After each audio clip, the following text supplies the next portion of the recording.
Hi, I'm Lena Hilliard, and I'm from the Urban League of San Diego County. For the past few months, I've been working on the Historical Culture Legacy video project. Lena, tell me some of the things that you have learned from this project.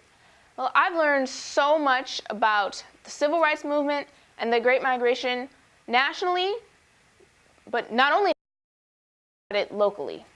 In the national aspect, I learned a lot about how there were two Great Migrations, how people moved north, west, they moved to so many different places, and based on their financial status, they moved to different places. They basically just took their money and moved however far away from the South their money could take them. I also learned a lot about the Civil Rights Movement locally, meaning here in San Diego, and that's something that isn't really taught in schools, something that I had no idea about, and that San Diego was actually a pretty racist place, just to be frank. It was really interesting. I researched a lot about the first Black American in San Diego, even before San Diego.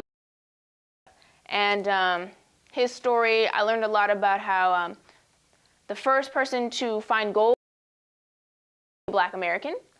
That a Black American family were the actual original owners of the Julian Hotel.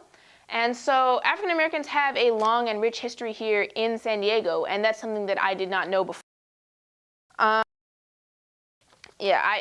learned that the West Coast is really not that different from the South back then.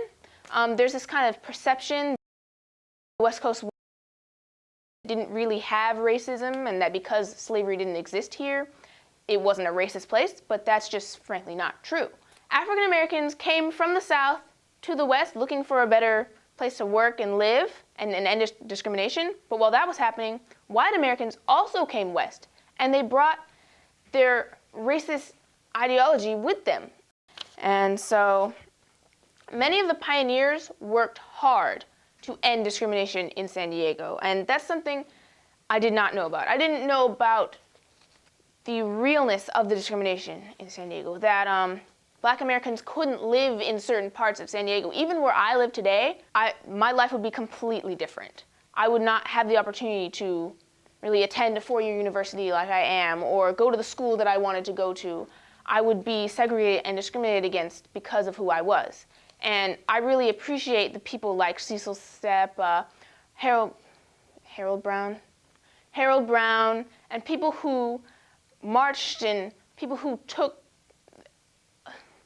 experienced the discrimination and fought against it